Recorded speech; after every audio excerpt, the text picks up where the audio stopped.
congratulations po. Congrats kay Maestro 21 TV. Congrats. Siya pong pinanghalpon na Ghost Reactor ngayong buwan po ng January 2024.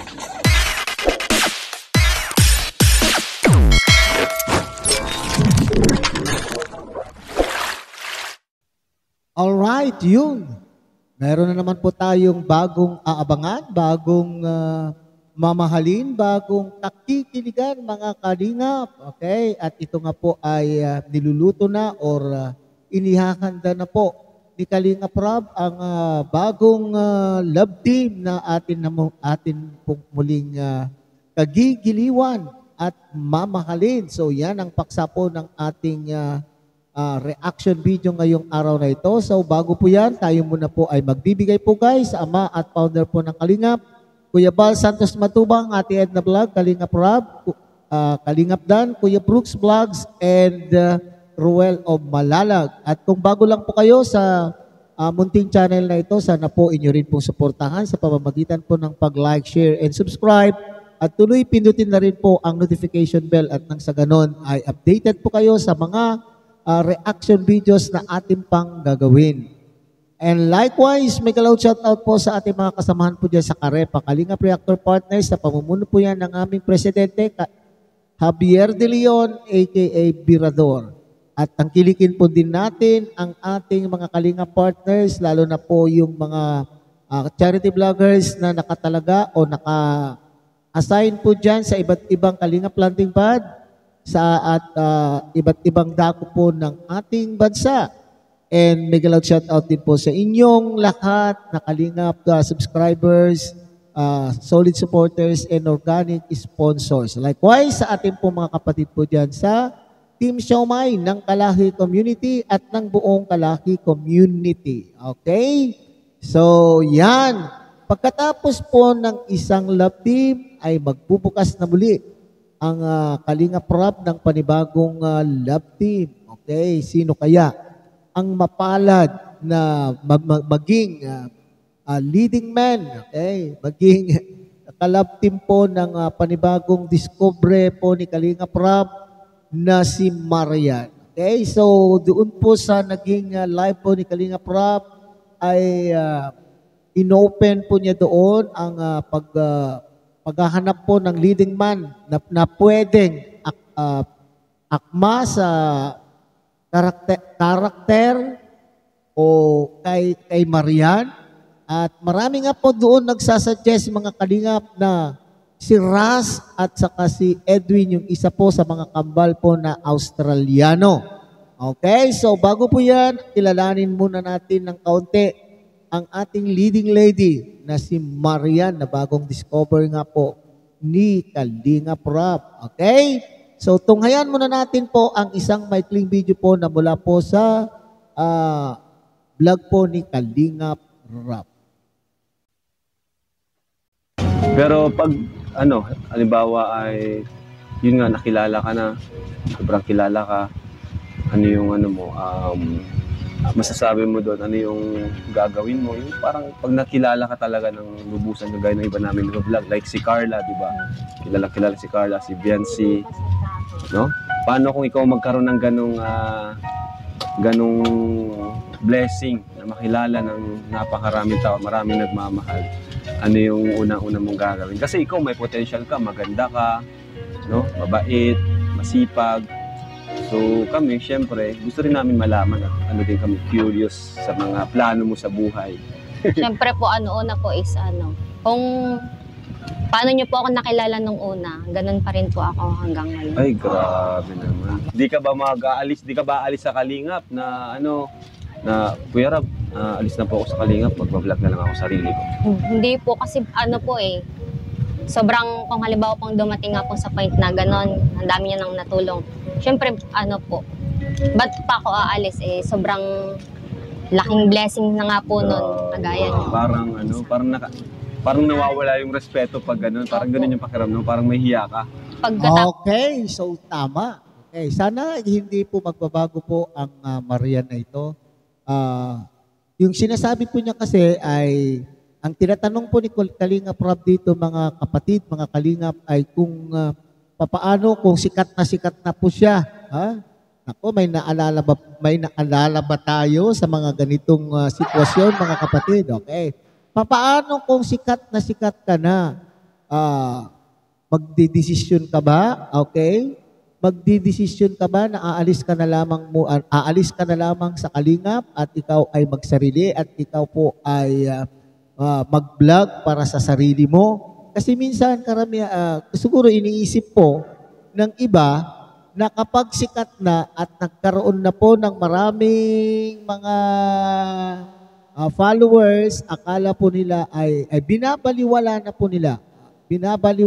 nila ang tulong po ng Kalingap. So, ang sinasabi po naman po dito ni Marian ay pahalagahan po niya yung tulong. Nakakahiya naman po. Nakakahiya naman po na natulungan ka na. Marami nang naitulong sa iyo at ang isusukli mo ay hindi maganda. Or ibig sabihin ay parang tinulungan ka na nga. Pero ikaw pa ang aalis. Okay? Parang ganito po yan eh. Marami akong naririnig sa iba't ibang mga reactors, lalo na po yung mga reactors na kalaban. Mga kalaban na reactors po ng Kalingap, sinasabi po nila ay tweets lang daw. Okay? Yun yung punto ng issue dito na aking gustong ipunto rin dito, mga Kalingap. Tweets na daw, lalo na kung ang subject ay sikat at nagkaroon ng maraming views at maraming naiambag na revenue. Ang sinasabi po nila ng ating mga katunggali sa ibang community ay sinasabi po nila na quits na lang po dahil natulungan yung subject at natulungan din po ang Kalingap community. Hindi dapat ganun po ang pag-iisip natin, mga kapatid, mga Kalingap. Para sa akin po ay isipin na lamang po ninyo na kung hindi dahil sa Kalingap, kundi dahil sa Kalingap at hindi kayo na-discover, hindi kayo makikilala. Ngayon, naging kilala kayo at kung halimbawa lamang po ito, mga kapatid, kung halimbawa man kayo po ay magdesisyon na maging independent at gumawa ng sarili niyo pong community, no problem. Sinasabi po dito ni Kalingap Rob, magpaalam lang ng maayos at walang problema kung yun ang gusto. Pero sana lamang ay wag naman sasabihin yung usapan na tweets, kumbaga ay walang naitulong ang Kalingap at ikaw pa ang nakatulong sa kanya. Kayo pa ang nakatulong sa Kalingap dahil kayo po ay nag-akyat ng maraming views at maraming revenue. Sana ay hindi dumating sa punto na yon na pinag-uusapan o nagkukwenta, nagtutuos, na mahilig magtuos kung ano yung kanila pong nagawa. Okay? Yun na lamang po, intindihin po ninyo. Hindi kayo magkakaroon ng maraming followers, hindi kayo magkakaroon ng sarili niyo pong community kung hindi dahil sa pag-discover sa inyo ng Kalingap. Okay? Tapos pong tulungan, tas aalis na lang. Talaga naman, napaka-honest. Tatanong lang naman kami kasi syempre, di na bago sa amin yung mga ganitong senaryo. Ano mo na rin yung mga ganong issue na marami na kami natulungan na maalis. ng asawa ko. Yan siya? Oo. Pero wala naman kayong problema kung talagang magpapaalam na maayos. Yan, tama po. Kung talagang may reason, may reason talaga, wala pong problema. Walang samaan ng loob, maintindihan namin. Pero halimbawa, Marian, may nag-request ng mga viewers na, Kuya Rob, subukan mong i-love team si Marian. Kung sanino man, ikaw ba ay open na love team lang naman? Open ka naman sa ganong Okay naman po. Kagaya nung Jomcar, di ba? Kina Carla, pampa-good vibes, ganon. Serye, open ka sa ganon. Bakit Bakit open ka sa Ano po, Love team, kung sakali man. yun nga po, ngayon, para mas makilala pa yung ibang Wow. mga viewers. Tapos para po makatulong din sa inyo, para po mas marami pang viewers yung mga manood. Galing. Siyempre, di lang sa akin, pati na rin sa inyo kasi hindi naman natin ang pagkakaila na talagang sa love team, ang dami talagang natutulungan. Number 1 yung beneficiary, yung mga bida natin, si Biancy, si Carla, no? Sila Rose Ann, talagang nagkakaroon sila ng sariling community under pa rin ng Kalingap, and doon sila nakabuo ng mga nakaipon ng mga pangbigay, ano ba? Apo. Gaya ngayon si Carla talaga, si Biancy ay tuloy-tuloy. Man na may magko-comment ng masama, ano yung masasabi mo doon kapag may nababasa ng negative comments, o ano yung dapat gawin para sa'yo? Ano po, di ko na lang papansinin po pag ganun. Yung mga comments, hayaan na lang po. Mas maganda huwag na lang patulan. Opo. At huwag magpa-apekto. Kasi mas alam mo naman sa sarili mo kung sino ka, diba? At kung ano yung Mas laman ng puso mo. Mas kilala ko naman po yung sarili ko kaysa na sinasabi nila sa akin. Galing. So matanong ko mo yan, open ka sa love team, Kalingap Serye. Opo. Okay ka naman Okay daw. naman po. Okay Kasi naman. madami na rin po kasi ako nanonood ng mga ano eh. Yung mga love team. Ay, siya? Galing. Sino gusto mo ka love team?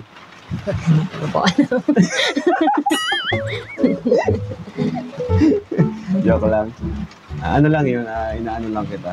Baga para maging komportable ka. Alright, so yan mga kapatid ha. Okay. So dito para sa episode na ito kay Marian mga Kalingap ay para bagang inorient na. Inorient na po ni Kalingap Rob si Marian kung sakaling siya po ay sumikat at kung sakaling siya po ay ni-request ng mga viewers na siya po ay magkaroon ng love team, open ba daw siya? At sabi po niya, open. At tinanong po ni Kalingap Rob, bakit? Ano yung dahilan na ibinigay po ni Marian po dito upang siya po daw po ay sisikat pa. So yan ang mga kapatid ha.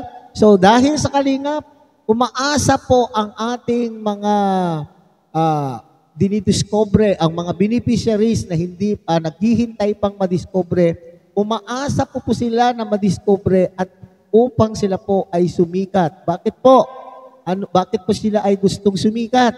Upang sa ganon ay marami pa po silang mga blessing na matatanggap. Accept it or yan po yung katotohanan dito. At ano po yan, aprobado na po yan, given na po yan, na kapag sumikat dahil sa love team, maraming bibiyaya o maraming blessing po na makakamit ng beneficiary. Okay? So, sana daw ay, anong tawag pa dito? Kung halimbawa, magkaroon din po siya ng mga ibang ng mga buzzers. Kasi, kaakibat po ng pagsikat, mga Kalingap, ay yung magkakaroon ka po ng buzzers. The price, that is the price of being famous. Okay? So kasi pag sikat na, lahat na lang ng iyong kilos, lahat ng iyong pananalita ay maaaring mapupuna. At sabi, wag na lang papansinin. So na-orient na po yan. Now, ngayon sa katanungan naman po kung sino ang gusto niyang, siyempre, nakakahiya naman po magsabi kung sino po ang gustuhin mong maging kapartner. Hindi po ba mga Kalingap? So sa live po, sa isa sa mga live po ni Kalingap Rob, ay nagkaroon po siya doon ng survey kung sino po ang pwedeng itambal kay Marian. At marami nga doon nagsabing Ras at si Edwin nga po, ang isa sa mga kambal na Australiano. Okay, ito naman po ang aking masasabi. Kung si Ras, walang problema po dahil pwede si Ras. Alam po naman natin ang personalidad po ni Ras. Bungis-ngis, maanong magsalita, anong tawag dito, kuwelang magsalita. Okay.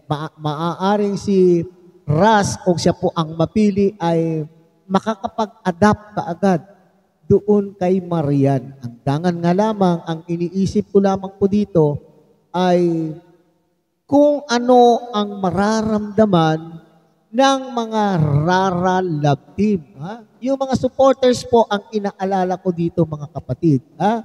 Masyado pa naman po yatang maaga na gagawan po ng o hahanapan po si Ras ng iba pang ka-love team. Siyempre, marami na rin pong followers po ang Rara Love Team. At siyempre, sila po ay nagmahal na o minahal na po silang dalawa, ni Dara at ni Ras.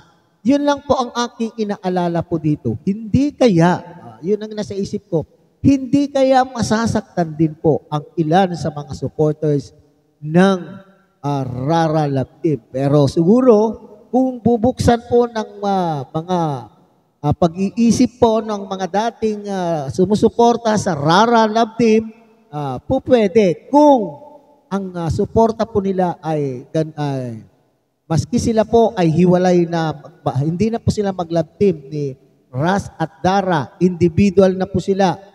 Kung sinusuportahan niyo po si Dara, dapat kung sino man po ang maging ka-love team po ni Ras ay susuportahan din po ninyo. Yan, okay?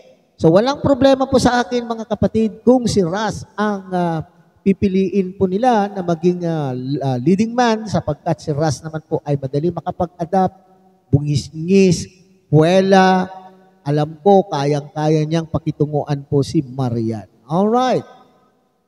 Yung isa pong pinagpipilian po ay si Edwin. Opinion ko lang po ito, hindi ko po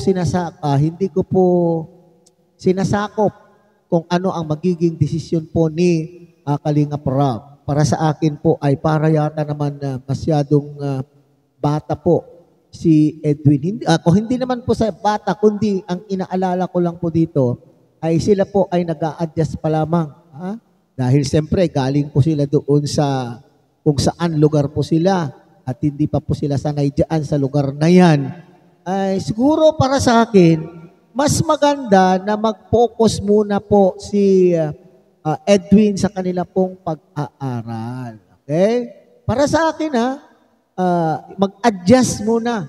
Aralin niya muna po ang mga bagay-bagay na may kinalaman po sa love team at nang sa ganon ay makasabay po siya sa mga iba pong love team nang mayroon tayo sa Kalingap serye. Okay? Ulit-ulitin ko, hindi ko pinapangunahan po rito si Kalingap Rob, kundi yung opinion ko na para sa akin, mas maganda, mas mahalaga na mag-focus po si Edwin o yung kambal sa kanila pong pag-aaral para sa kanila pong kinabukasan. Pero, kung adjusted na po sila at pwede na po silang makitungo or ano po silang talagang gusto luubin na sila po ay maging love team, pumasok sa isang love team at alam naman po yan ni Kalingap Rob. Okay, so hanggang dito na lamang po tayo. Muli, tangkilikin po natin Kuya Bal Santos Matubang, Ate Edna Vlog, Kalingap Rob, Kalingap Dan, Kuya Brooks Vlogs, Ruel of Malalag, at siyempre, pakidamay na rin po ang munting channel ito sa pamamagitan po ng inyong pag-like, share, and subscribe. At tuloy, pinutin na rin po ang notification bell at nang sa ganun, tayo pa rin po ay magsama-sama sa susunod pa pong mga reaction videos na ating gagawin. Muli, isang mapagpalang araw sa inyong, mapagpalang araw at gabi sa inyong lahat. Mabuhay po kayo and God bless everyone.